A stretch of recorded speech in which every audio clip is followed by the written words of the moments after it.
Welcome to Lincolnville. This marker is one of the first things you'll see when you come into this community, and this is an area full of hundreds of years of history. The plaque explains so much of it.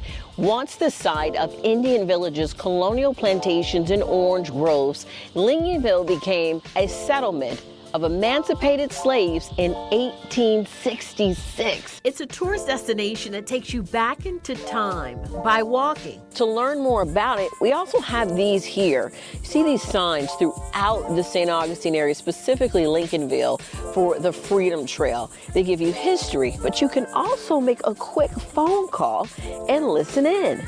Take a listen. Hello, and welcome to the Accord Freedom Trail cell phone audio tour. A couple of steps away, this building was built by a Lincolnville businessman, Frederick Martin. But you also see some really important moments in the civil rights movement in the form of murals along this building. But the back of this building also functioned as a public library. And just steps away, a place to worship that's still active. This is a marker acknowledging St. Paul AME Church. This has been a cornerstone and continues to be for Black culture, religion, and history. Inside the church, the pulpit and chair King sat in remains.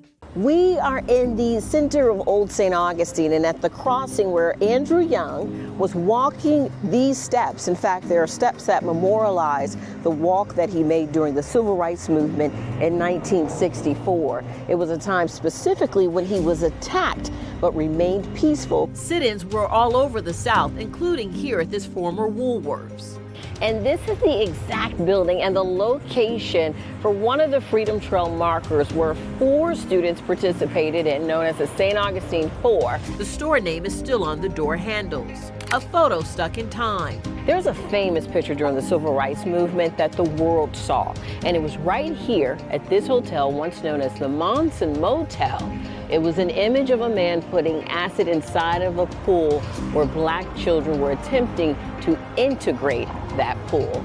And even when it comes to commerce and business, this particular location, an open market, it's been around since the 1600s. Used to be a guardhouse and a watchtower, but eventually it became a slave market. This former school, Excelsior School, was the first high school serving Black children and is now a museum. It is a hub of some rich history from this community. Jenese Harris, Channel 4, the local station.